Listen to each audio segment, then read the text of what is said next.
آنکھوں کے زنا سے تہجد کی پابندی چھین لی جاتی ہے، آنکھوں کے زنا سے سجدے کی لذت ختم کی جاتی ہے، آنکھوں کے زنا سے عبادت کا مزہ ختم ہو جاتا ہے، آنکھوں کی زنا سے عبادت کا لطف ختم ہو جاتا ہے۔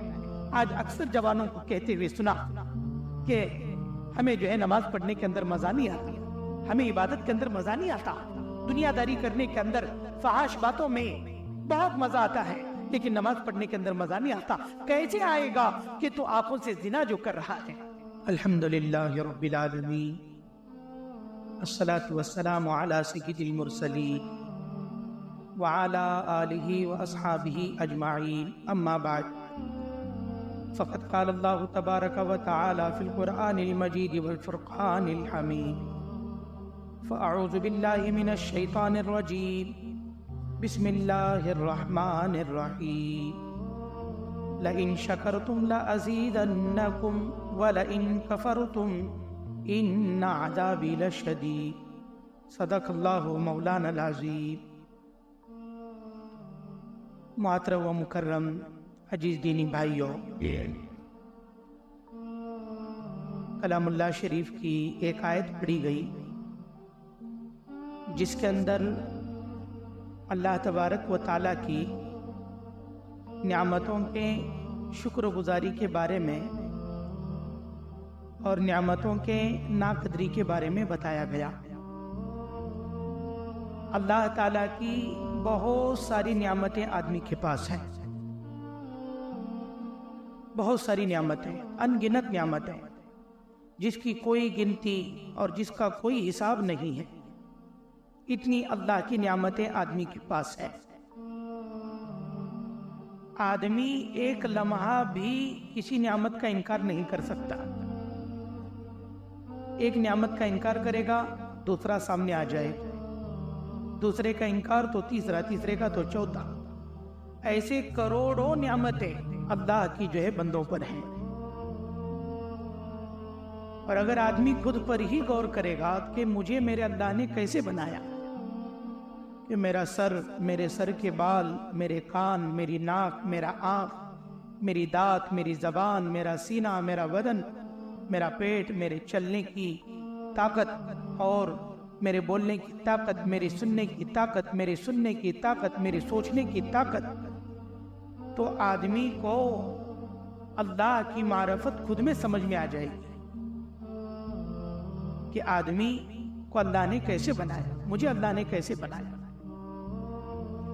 تو ان ساری نعمتوں میں سے ایک نعمت ہے اللہ کی آنکھ، بہت قیمتی نعمت ہے۔ آج ہمارے پاس ہے، ہم دیکھ سکتے ہیں، دیکھ کر سمجھ سکتے ہیں، تو ہمیں اس نعمت کی قدر نہیں ہے۔ اس لیے ہم اس نعمت کا غلط استعمال کر رہے ہیں۔ جن کو اللہ نے اس نعمت سے دور رکھا ہو، جن کے آنکھوں کی روشنی چھین لی ہو، تو ان سے جا کر پوچھو کہ یہ آنکھ کی کتنی بڑی نعمت ہے، کتنی بڑی نعمت ہے اللہ۔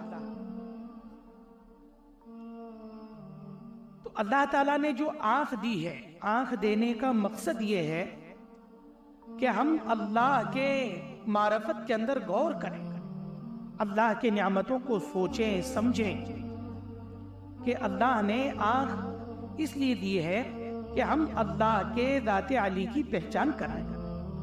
یہ آنکھ دینے کا مقصد ہے۔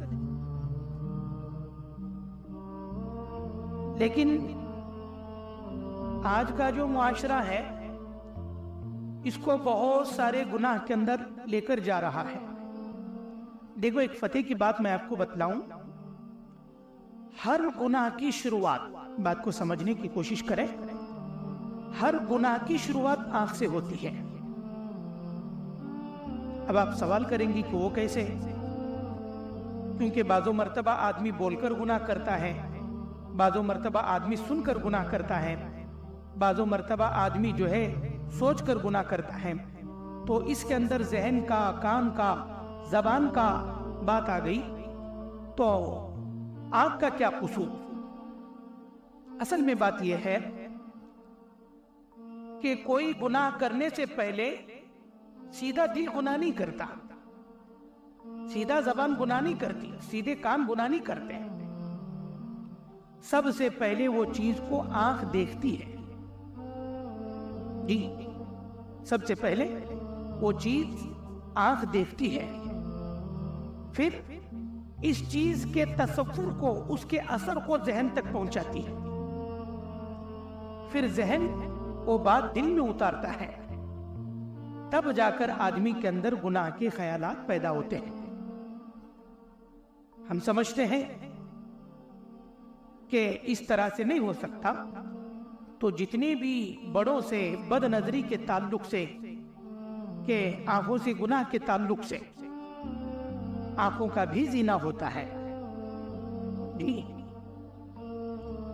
صرف شرمگاہ کا زنا نہیں ہے، آنکھوں کا بھی زنا ہے، کانوں کا بھی زنا ہے، زبان کا بھی زنا ہے، ذہن کا بھی زنا ہے. تو آج ہم کو بات کرنا ہے آنکھوں کے زنا کے تعلق سے، کہ آدمی آنکھوں سے زنا کیسے کرتا ہے. آنکھوں سے بے حیائی کے باتوں کو دیکھنا، آنکھوں سے زنا کا دیکھنا، اور نامحرم کو دیکھنا، اور اپنے دل کے اندر شہوتوں کو جاگ اٹھانا، یہ آنکھوں کا زنا ہے. اس کے اندر بہت ڈرنے کی ضرورت ہے، بہت ڈرنے کی ضرورت ہے. آدمی جو ہے بعض مرتبہ گناہ کرنے کے لیے اکیلا ہوتا ہے، اکیلا بیٹھتا ہے، کہ وہ سارے دروازے بند کرتا ہے، وہ ساری کھڑکیاں بند کرتا ہے، جتنا ہو سکے اندھیرا کرنے کی کوشش کرتا ہے تاکہ مجھے کوئی نہ دیکھے. اور جب زنا کرتا ہوتا ہے، آنکھوں سے کوئی غلط بات دیکھتا ہے، کوئی غلط حرکت کرتا ہوتا ہے، کوئی غلط کام کرتا ہوتا ہے، تو وہ اس بات کا اندازہ لگاتا ہے کہ مجھے کوئی نہیں دیکھ رہا ہے. لیکن میرے عزیزوں، ایک ذات ہے جو ہمیں بارہا دیکھ رہی ہے، جس کی نگاہ ہم پر ہمیشہ ٹکی ہوئی ہے، ہمارے ذرے ذرے سے وہ واقف ہے. وہ ذات اللہ کی ہے. اللہ تبارک و تعالیٰ فرماتے ہیں، میرے بندے، گناہ کرنے کے لیے تو نے دنیا سے تو پردہ کر لیا، میری آنکھ سے کیسا پردہ کرے گا؟ کیا تو مجھے اتنا کمزور سمجھتا ہے کہ دنیا داروں سے تو پردہ کر لیا، کیا میری ذات کا تجھے خیال نہیں آیا؟ جی، گناہ کرتے وقت آدمی کو یہ سمجھنا چاہیے کہ ایک آنکھ مجھے ہر وقت دیکھ رہی ہے. ایک شیخ کے پاس ان کا ایک مرید آیا اور حضرت سے کہنے لگا کہ حضرت مجھے گناہ کرنے کی اجازت دے دیجیے. تو بزرگ کہنے لگے کہ بہت کچھ سوچنے کے بعد کہنے لگے کہ ٹھیک ہے، میں گناہ کی اجازت دیتا ہوں، لیکن ایک شرط کے ساتھ. بولے وہ کیا؟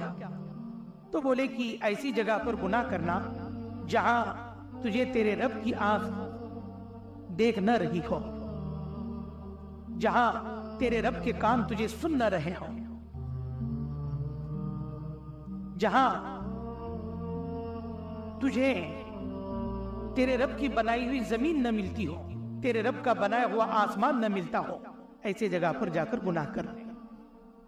وہ سوچنے لگا کہ ایسی جگہ اس دنیا میں تو کہیں نہیں ہے، میں کہاں جاؤں؟